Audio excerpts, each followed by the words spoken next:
Bonjour à tous et bienvenue sur Légende. Merci d'être avec nous. Aujourd'hui, on reçoit un garçon qui s'appelle Johan, qui est vétérinaire, qui va nous raconter toutes les anecdotes qu'il a vécues durant sa carrière. Il a notamment failli perdre la vie, il s'est fait menacer, la police est venue le sauver, il va nous raconter toutes ces anecdotes de fou. Mais alors aujourd'hui, c'est pas moi qui vais animer l'émission, c'est une autre auteure qui écrit les émissions, qui coordonne aussi les programmes du média, qui s'appelle Marion. C'est sa première émission, comme je vous le disais déjà, avec Sébastien qui a animé une autre émission durant l'été. On laisse la place à tout le monde. Moi, mon objectif, c'est qu'on soit plusieurs à pouvoir animer les émissions. Et là, Marion était super motivée pour animer la première. Donc c'est parti. On lui souhaite beaucoup de courage aussi. On lui envoie plein d'amour en commentaire si vous voulez bien. Et c'est parti. Johan, le vétérinaire, et Marion qui anime. Salut à tous, bienvenue sur Légende. Je m'appelle Marion. Alors d'habitude, soit j'écris, soit je suis en régie derrière pendant les émissions. Là, j'ai voulu animer, c'est une première pour moi. Donc je suis trop contente parce que je reçois Johan qui est vétérinaire. Salut Johan. Salut. Tu vas nous raconter toutes tes anecdotes, notamment une fois où tu as risqué ta vie. Est-ce que tu peux déjà nous refaire un petit peu ton parcours? Toi, ça fait combien de temps que tu es vétérinaire? Moi, ça fait 3 ans que je suis vétérinaire. J'ai commencé par l'urgence parce que voilà, c'était sauver des vies de base la vocation. Je voulais pas commencer par, voilà, comme tout le monde fait, les vaccins. C'est quoi la différence urgence Urgence, on est directement avec des animaux qui ont des fois des pronostics vitaux engagés, alors que si on commence voilà, en clinique un peu de routine, on va faire des choses un peu plus tranquilles au début, des vaccins, des petites maladies, des choses comme ça. Alors que moi, voilà, je voulais être confronté directement dans le dur parce que ça me faisait trop peur de me dire que je ne pouvais pas gérer ce genre de cas. Je me suis dit, il faut que je maîtrise ça d'abord. T'es courageux. Donc à 24 ans, tu étais déjà vétérinaire? Exactement, à 24 ans. Est-ce que cette passion t'est venue quand tu étais plus jeune ou c'est un truc qui est venu en faisant tes études? C'est venu quand j'étais très petit. Ma sœur, elle avait acheté 2 lapins et ils avaient été vendus comme étant des lapins mâles. Et puis une nuit, je ne sais pas pourquoi ma mère, elle me désigne moi pour me réveiller alors que j'étais le plus petit de la famille. T'avais quel âge? J'avais 8 ans. Ah oui. Et elle me dit, je suis pas sûre, je crois qu'il y a un des lapins qui a accouché. Et donc, on comprend tout de suite que c'était pas de mâle. Et puis, il se trouve que c'était un cas particulier. La femelle, elle n'a pas accepté ses bébés, ses nouveau-nés. Et puis, du coup, elle les a rejetés. Au début, on les laisse. Et puis, à un moment, on en voit qu'ils commencent à devenir faibles, quoi. Et il y en a un même qui commence à avoir un arrêt cardiaque. Et je me souviens, c'est peut-être ce moment-là qui m'a poussé, c'est que je fais un massage cardiaque avec mes petits doigts. Et il est reparti. Et c'est incroyable parce que maintenant, je sais à quel point c'est dur. Parce que réussir un massage cardiaque, c'est 3% de réussite fait par des professionnels. Donc j'ai eu le coup de chance de folie. Et bon, voilà, sur les 6, au final, il y en a 3 qui sont restés en vie. Donc ça m'a aussi confronté à un truc un peu dur. Mais j'ai aimé la sensation de me dire, ils étaient en route pour mal partir. Et puis je les ai fait repartir parce qu'après, j'ai forcé la mère à leur donner. Je ne savais pas, moi, qu'on pouvait acheter du lait maternisé à l'époque. C'était pas... J'avais pas l'information. T'as fait en sorte que les bébés têtent la mère. Je la forçais à se mettre sur le côté, même si elle se débattait. Et puis je mettais les bébés comme ça 4-5 fois par jour. Je me levais la nuit, ma mère elle me disait rien, c'était bon. Ah, donc là c'était une évidence, c'était le métier fait pour toi. Ouais, je me disais, je l'ai gardé dans un coin de ma tête que ça c'est un métier que je pourrais faire toute ma vie. Et c'est quoi l'animal le plus original que tu as eu à soigner? Ça peut paraître pas fou, mais moi, c'est un hérisson, parce que j'étais pas forcément formé sur l'espèce. Et puis, il est arrivé, et j'ai fait patienter 15 minutes, je me suis repris mes cours, et puis j'y suis allé, et on l'a soigné. Alors, c'est quoi? C'est un mec qui est venu avec un hérisson qu'il avait trouvé dans son jardin? C'est un gars, qui est venu avec un hérisson qu'il a trouvé dans son jardin, il avait de la peine. Il avait une plaie infectée par des parasites, et on a pu désinfecter la plaie. Voilà, juste regarder s'il n'y avait pas de contre-indication à des choses qu'on fait sur d'autres animaux. Et puis on a pu le faire et c'était super. T'interviens à domicile, du coup, tu as dû voir quand même pas mal d'habitudes que les propriétaires ont avec leurs animaux de compagnie. Je vais te donner une petite liste de choses que font les propriétaires d'animaux. Tu vas me dire si, selon toi, selon les vétérinaires, si c'est conseillé ou pas. Est-ce qu'il faut arrêter ou pas? Par exemple, est-ce que donner ces restes, nos restes de notre repas à son chien ou à son animal, c'est une bonne chose ou vaut mieux arrêter? Ça dépend c'est quoi les restes. Si c'est donner des os à son chien, c'est pas génial parce que voilà, on a pas mal de cas d'obstruction avec ça. La trace de yaourt derrière le couvercle du yaourt, ça va. Si c'est un petit bout de viande, en fait, finalement, c'est la dose qui fait le poison. Tant que c'est en petite quantité et que c'est des choses qui sont connues comme étant digestes et pas toxiques, il faut connaître la liste de ce qui est toxique pour les animaux. Il y a des aliments que nous, on mange qui sont toxiques pour les animaux? Ouais, par exemple, l'oignon, l'ail, l'avocat. Ah, donc quand tu as une petite Le chocolat préparation. Oui, le chocolat, on dit, je sais pas si c'est vrai, mais on dit que le chocolat rend aveugle les chiens. Non, ça, c'est pas forcément vrai. Ce que ça leur fait une sorte d'intoxication digestive et des fois neurologique. Mhm. Et c'est pour ça que voilà, s'il y a un chien qui a mangé du chocolat, de l'oignon, de l'ail en grande quantité, de l'avocat, eh ben on peut aller chez son vétérinaire ou faire venir un vétérinaire d'urgence pour le faire vomir. Et comme ça, on règle le problème. On a à peu près 4 à 5 heures pour le faire. Sinon quoi? Sinon, après, ça passe dans les intestins et c'est absorbé. Et après, il faut gérer l'intoxication. Mais tant que c'est dans l'estomac, en fait, on peut le faire vomir et ça y est, en fait, il n'y a même pas eu de problème. Mais comment on fait vomir un chien?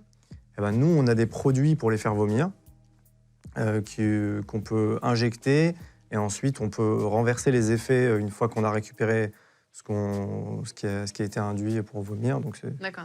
Ok. On met beaucoup les colliers étrangleurs ou électriques ouais. sur les chiens notamment. Maintenant, c'est interdit. C'est interdit. Ouais. Il y en a beaucoup encore, des chiens Oui. colliers électriques. Je ne pense pas qu'il y ait les contrôles suffisants pour faire que ce soit effectif. Mais je pense qu'avec tous les chiens, on peut leur faire comprendre quand ils sont équilibrés que quelque chose est bien et pas forcément mettre l'accent sur le fait que quelque chose est mal. Plutôt prendre du temps pour leur faire comprendre les choses qui sont bien et après être ferme avec la voix, mais pas forcément avec des gestes ou de la douleur parce que forcément ça laisse des traces et après il faudra faire quelque chose avec ça. Parce qu'un chien en promenade qui va sauter sur tous les autres chiens dès qu'il en croise un, en fait, pour certains propriétaires, c'est un enfer, quoi. Ouais, et ben, c'est pour ça que c'est un grand investissement de temps. Il faut prendre des éducateurs canins. Aujourd'hui, il y en a des formidables, mais c'est un investissement de temps qu'il faut faire, surtout quand ils sont jeunes. Il vaut mieux être ferme quand ils sont jeunes et après, on se retrouve avec moins d'abandon que laisser le problème traîner. Et pour finir, est-ce que les propriétaires qui habillent leurs chiens, notamment, c'est une bonne chose ou le chien, peu importe, il fait sa vie? C'est une bonne chose pour les chiens qui n'ont pas beaucoup de poils, qui sont un petit peu maigrelet. Les petits chihuahuas? Ouais, les petits chihuahuas, quand il fait un petit peu froid en hiver. On voit, hein, de toute façon, ils ne protestent pas avec leur petite doudoune, ils sont contents. Hein. Donc, non, c'est très bien. Et puis, on les voit voilà, un peu trembler au froid. Pareil, hein, en les regardant, en les écoutant, on comprend ce qu'il faut faire. Finalement, ça critique, mais c'est pas plus mal pour le chien. Non, c'est pas plus mal. Après, si c'est un chien qui a vraiment beaucoup de poils et qu'on lui rajoute un manteau et qui sue à la chaleur, bah, oui, c'est pas génial. Mais voilà, les conséquences. il y a des indications pour certains chiens. Et juste ce petit dernier, quand on met, parfois on voit dans les jardins des chats qui traînent, ça arrive de laisser une petite coupelle de lait pour le chat. Est-ce que ça, c'est un mythe aussi? Ouais, au final, c'est pas génial pour sa digestion de laisser du lait. Alors déjà, le laisser à l'air libre, il peut un petit peu tourner. Et aussi, finalement, c'est pas le mieux que vous puissiez faire de donner du lait à votre chat. Il vaut mieux donner des croquettes, des pâtés, des choses qui sont bien étudiées, avec des compositions connues, qui ont une bonne stabilité. Et puis, tout se passe bien. Tu disais tout à l'heure que tu as des techniques pour faire vomir les animaux. Est-ce que tu en as pour faire avaler les médicaments? Pour les chats, ça va être... Moi, ma technique, c'est de mettre donc, mon pouce et mon index derrière les crocs du chat. Et puis après, ça va lui faire ouvrir la bouche automatiquement. Et après, d'essayer de lui balancer le comprimé, par exemple, le cachet, sur le dessus du fond de la langue et de lui fermer la bouche. Et après, d'essayer de lui masser la gorge. On peut prendre aussi une petite pipette et lui rajouter de l'eau. Parce que, par exemple, pour les chats, ils vont avoir la langue assez sèche et ils vont toujours réussir à caler le comprimé comme ça. Et d'ailleurs, c'est très décourageant quand ils claquent la langue et qu'ils ressortent le comprimé. Là, on a envie de démissionner de tout. En tout cas, pour les chiens, voilà, c'est de l'envelopper. On peut mettre un petit peu de beurre pour que ça glisse un peu mieux au fond de la gorge. On peut l'envelopper avec un petit peu de quelque chose qu'ils aiment. Pour les chiens, ça passe très bien.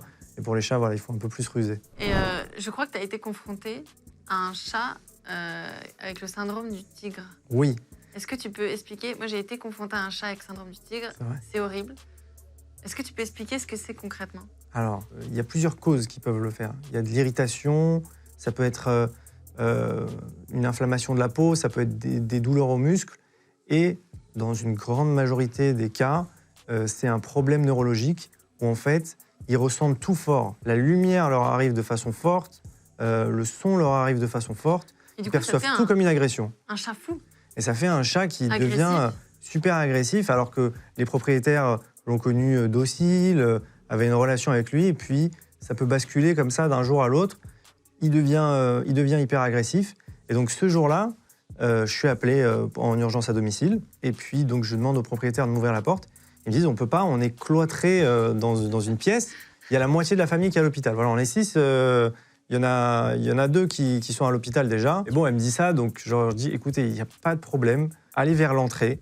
Moi, j'ai tout le matériel qu'il faut. Le plus important dans cette consultation, c'est d'arriver à prendre le chat et de le mettre dans une caisse pour que la famille soit en sécurité, pour que lui aussi soit en sécurité. Parce qu'il est tellement apeuré de tout, de la lumière, des sons, il perçoit... Il attaque même ses propres il attaque ses propriétaires, il a des réactions qu'il n'a jamais eues avant. Celui-là, en l'occurrence, il a commencé à marcher sur les murs. Pour ceux qui connaissent le jeu vidéo Assassin's Creed, c'est un peu pareil. Hein. Il prend de l'élan, il se met à marcher sur le mur, et il saute comme ça. Ouais. Donc c'est un moment où il faut garder son calme parce qu'il faut être choqué de rien. Quoi. Et il a lacéré les jambes de la famille, le visage? Ouais, il a lacéré le visage d'un enfant, et il a lacéré aussi le visage du père, il me semble. Et du coup, les 2 étaient à l'hôpital et le reste apeuré. Et du coup, ils sont délivrés quand on arrive à les mettre. Et après, il y a des traitements. Ça se traite. On arrive à du coup diminuer cette hyperesthésie. Et après, ça peut redevenir des chats qui sont tout à fait normaux. Il ne faut pas les jeter quand ils ont ça. Donc, on n'euthanasie pas un chat tigre, on le soigne? Avant d'avoir utilisé tous les traitements, ça est déjà arrivé une fois que voilà, il y avait un couple jeune qui avait un enfant en bas âge. Ils ont ce chat qui a ce syndrome. Ils me disent, voilà, on a fait ce traitement, puis on a ajouté ce traitement. Et je le vois, et je vois tout ce qui a été fait, et je me dis, je pourrais pas faire mieux. Il n'y a plus aucune issue. Je pourrais pas faire mieux. Et ils me disent, voilà, en fait, on a peur pour le bébé, quoi. Bien sûr. Je sais qu'en association, c'est un peu compliqué de les faire adopter, parce que personne n'en voudra. Et les propriétaires, ils ont pleuré, quoi. Ils étaient vraiment... Et c'est toi qui euthanasie dans ces cas-là? Ouais. C'est moi qui le fais, donc on les endort, on leur fait une anesthésie, on les laisse s'endormir avec leur propriétaire, et puis après on leur fait une dernière injection qui leur permet de partir. Comment tu gères ce moment-là? C'est un moment qui est très difficile. Pour moi, c'est le moment le plus dur. D'ailleurs, aux urgences, on y est confronté assez tôt, parce que souvent, il est trop tard, ou tous les traitements ont été faits, et on essaye tous les moyens pour ne pas y aller, mais à un moment, il faut s'y résoudre, que si on ne le fait pas, c'est l'agonie qui attend l'animal. Et donc, il faut avoir cette discussion. C'est une concertation. Ce n'est pas une décision d'un vétérinaire, c'est une concertation entre le vétérinaire et les propriétaires. Parce que surtout, c'est eux qui le voient tous les jours. Ils peuvent dire, voilà, là, il n'a plus de qualité de vie, là, il souffre. Et donc, dans ces moments-là, on les aide à partir. Et puis, on essaye de faire en sorte que ce soit paisible, que ce soit un beau dernier souvenir. C'était difficile les premières euthanasies que tu as dû faire? Ouais. La première, c'était horrible. Enfin, c'était horrible parce que, en fait, ça nous pousse à nous mettre dans des réflexions qu'on ne s'était pas mis avant. Est-ce que j'aurais pu faire plus? Est-ce que c'était la bonne chose à faire? C'est vrai que tu vomissais parfois, tellement que ça te touchait. Ouais, c'est vrai. Il y en a une particulièrement où ça m'avait touché parce que l'animal, il était paralysé, il bougeait plus, mais on arrivait à le nourrir, on arrivait à l'entretenir. Et c'était vraiment au tout début, où je venais d'être diplômé. Et donc je dis, en fait, il est paralysé, mais avec de l'aide, ça peut se faire. Il peut rester encore en vie quelques semaines. C'est sûr qu'après, il y aura d'autres problèmes. Mais voilà. Et puis en fait, la propriétaire, elle me dit qu'elle est malade. Et que à elle non plus, en fait, il lui reste plus beaucoup de jours à vivre, quoi. Et là, du coup, je prends la décision, je marche longtemps dans son jardin pour réfléchir, j'appelle des associations, et puis en fait, je comprends qu'il n'y a pas d'autre moyen, et du coup, qu'il faut lui faire une fin de vie. Et ouais, ça m'avait fait vomir. Ça, c'est les premières, elles sont dures. Bon, aujourd'hui, j'ai plus trop ces problèmes-là, parce que voilà, j'arrive plutôt bien à faire la part des choses, à comprendre qu'est-ce qui est le mieux, est-ce qu'on a fait tout ce qu'il fallait. Mais au début, c'est dur. Ce qui n'est pas aussi difficile, c'est de gérer la famille et les enfants. S'il y a des enfants qui assistent à l'euthanasie de leur chien, de leur chat. C'est vrai. Le plus souvent, c'est les parents qui arrivent à parler à leurs enfants de ça. Et c'est un peu fort parce que moi, je ne saurais pas comment l'expliquer à des enfants. Heureusement, je n'ai jamais eu à le faire. Mais je suis toujours très attentif de savoir ce que les parents disent aux enfants. Généralement, ils ne leur mentent pas, ils leur disent la vérité. Et puis ça, c'est un moment qui les fait grandir, ça se voit. Mais c'est vrai que c'est dur. Est-ce que tu peux nous raconter, tu as 2 histoires un peu effrayantes. Ouais. Tu peux nous raconter la fois où tu as eu peur pour ta vie. Tu es allé chez un propriétaire, c'est ça? Qu'est-ce qui s'est passé? Tu as été séquestré? Ouais, c'est ça. Alors, il y a beaucoup d'incivilité envers, je pense, un peu toutes les professions à domicile, mais pas mal sur les vétérinaires. Il y a des grandes campagnes contre ça. Donc moi, je suis appelé pour un animal qui présente tous les symptômes d'une fin de vie. Enfin, il est léthargique, il respire mal, il n'a plus de réflexe de conscience. Donc tu dis que tu vas pour une euthanasie, par Oui, exemple? c'est ça. Et puis les propriétaires nous le font comprendre à demi-mot. Puis voilà, c'est un animal qui est âgé, qui n'a jamais vu aucun vétérinaire. Et donc, en fait, on est appelé par quelqu'un de parfaitement sain d'esprit. Il n'y a pas moyen de prévenir que ça va être... il n'y avait pas de signe. Et en fait, donc j'y vais. C'était un animal qui s'était déversé, donc il y avait des selles un peu partout autour de lui. Et donc, en fait, je commence à l'ausculter, je vois et je comprends que c'est grave, quoi. Il va décéder. D'accord. Donc, je commence à en parler avec le propriétaire qui m'avait ouvert à la porte, où tout se passait bien. Et puis, il y a un gars de 2 mètres qui arrive avec une bouteille de whisky à la main et qui parle fort et qui dit « C'est lui le vétérinaire ?» Il dit « Tu vas me ramasser la merde là qu'il y a tout autour ?» Et donc, j'essaie de temporiser parce que je vois que le gars est complètement bourré.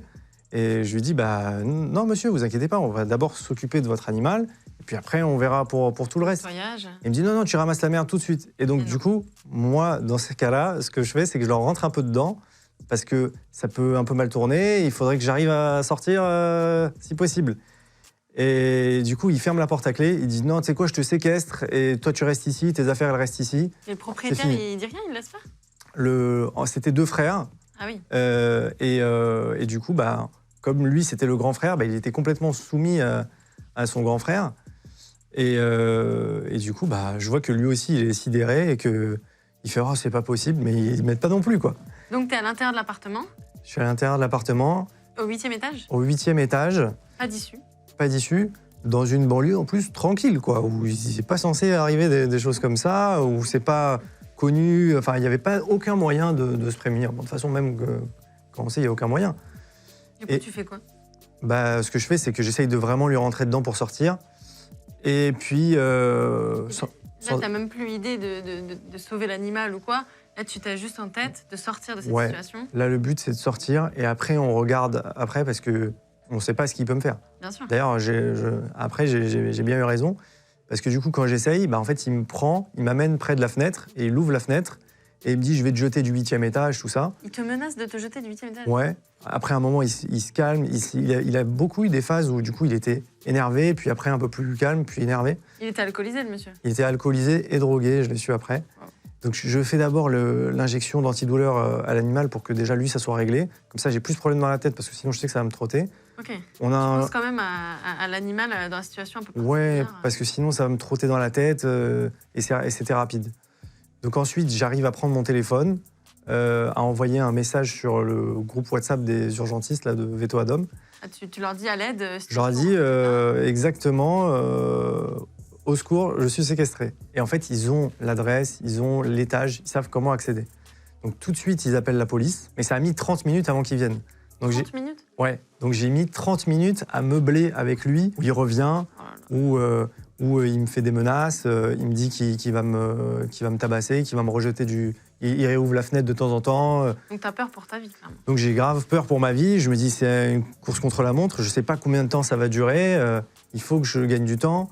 Alors je sais que c'est pas très bien, mais je remplis une seringue pour anesthésier un gars de 80 kilos, on sait jamais. Parce qu'en vrai... Tu prends tes propres armes, ouais, quoi. Comme lui, en fait, il est dans sa cuisine, en 2 secondes, ça peut être fini. Il peut tirer prendre un couteau. Ouais, c'est ça. Tirer un tiroir, prendre le couteau et après, c'est fini. Toi, tu prépares une seringue au cas où? Moi, je prépare une seringue qui l'anesthésie. Le frère, qui était sain d'esprit, on va dire, il voit les gyrophares, il se barre, il va au fond de l'appart. Et puis la police m'appelle. C'est très drôle d'appeler quelqu'un qui est séquestré. Et du coup, je réponds.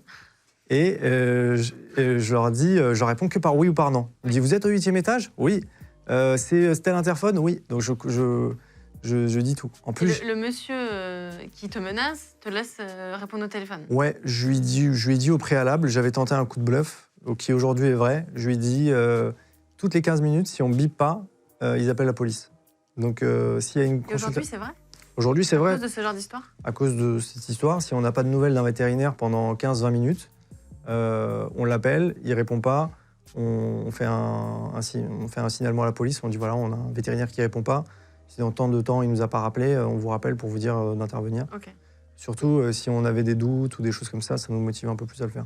Donc là, tu as les flics au téléphone. J'ai les flics au téléphone, je leur confirme tout, et puis ils montent au 8e étage. Donc là, je me dis ça y est, j'ai gagné la course contre la montre, C'est bientôt fini. délivré.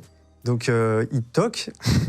Toc. Le gars ouvre, mais le gars, c'est une montagne. Il faisait genre 90 kilos et 1m90. Enfin, c'était un truc, genre j'aurais même pas pu me battre avec lui, c'était pas possible. Et lui, il dit oui, c'est pourquoi? Il dit c'est pour récupérer le vétérinaire. Je dis bah oui, tant mieux, ils sont là les gars, enfin. Et donc il dit bah non, j'ouvre pas. Et il met un gros coup sur la porte. Et heureusement, c'était la BAC, magnifique. Ils mettent un chassé dans la porte, ils le sortent, ils le jettent. Et puis il y a le frère qui dit ouais, vous avez pas le droit. Je dis mais c'est grave ce que tu es en train de dire. Et pourquoi vous avez le droit de me séquestrer? Et donc ils essayent de le mettre à terre, mais il rampe, il se relève. Impossible de l'arrêter. Mais ils sont plusieurs, les mecs de la BAC. C'était 8. Ok. Et puis ils lui mettent des coups et ça va pas. Et à un moment, ils arrivent à me sortir, ils me demandent qu'est-ce qu'il t'a dit, qu'est-ce qu'il t'a fait. Je dis ouais, il a essayé de me défenestrer. Et le gars rampe vers moi avec 2 mecs sur lui. Je dis mais il est increvable le gars, increvable.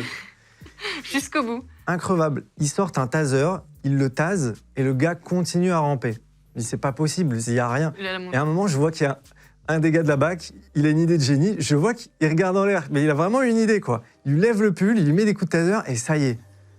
Ça y est, il est tombé. Il se calme enfin, mais après Ouais. une longue minute, quoi. Il se calme enfin. Les gars de la BAC étaient tellement nerveux. Ils lui disent c'est qui que tu veux jeter par le 8e étage? Enfin, ils étaient hyper nerveux. Ils en pouvaient plus parce que le gars avait été hyper dur à maîtriser. Ils me demandent si je veux finir la consultation, enfin la fin de vie. Parce qu'en plus, j'avais fait signer tous les papiers, donc en théorie, j'aurais pu le faire. Mais en fait, au moment de prendre les injectables, je vois que mes mains, Les mains elles tremblent trop. Évidemment. Si je fais une fausse manip, c'est dangereux pour moi. Si un des gars qui est dans la maison, je sais qu'il y avait la mère au fond, vient et prend la seringue, ça peut être dangereux. Ouais. Entre-temps, j'avais réussi à viser la seringue d'anesthésique. Hein. Pas de problème avec la Donc police. tu préfères dire non, je finis pas. Je préfère dire non, je finis pas. Ouais, faudrait que vous vous déplaciez en centre. Mais on va faire un signalement sur votre nom que s'il y a un appel pour une fin de vie de tel animal, vous êtes un peu malhonnête, quoi. Mais ouais, il lui faudrait. Et je lui dis voilà, il a assez d'anesthésique pour durer jusqu'à demain matin sans douleur. Mais voilà, j'y pense quand même. Mais bon, je suis quand même bien soulagé d'être sorti en vie, quoi.